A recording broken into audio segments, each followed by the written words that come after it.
खरं म्हणजे याच काँग्रेस पार्टीने कधीही भारतरत्न डॉक्टर बाबासाहेब आंबेडकरांना निवडून येऊ दिलं नाही. जाणीवपूर्वक तर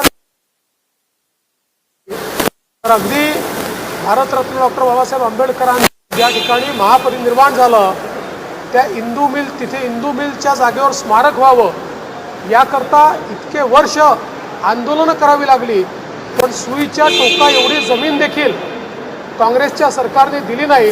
पण मोदीजी प्रधानमंत्री झाल्यानंतर आणि मी मुख्यमंत्री झाल्यावर त्यांच्याकडे गेलो, 3 दिवसामध्ये 2000 कोटी रुपयाची जमीन ही राज्य सरकारला दिली आणि आता त्या ठिकाणी स्मारक होत आहे. लंडनमध्ये ज्या ठिकाणी बाबासाहेब शिकले त्या ठिकाणी ते घर लिलावात निघालं होतं.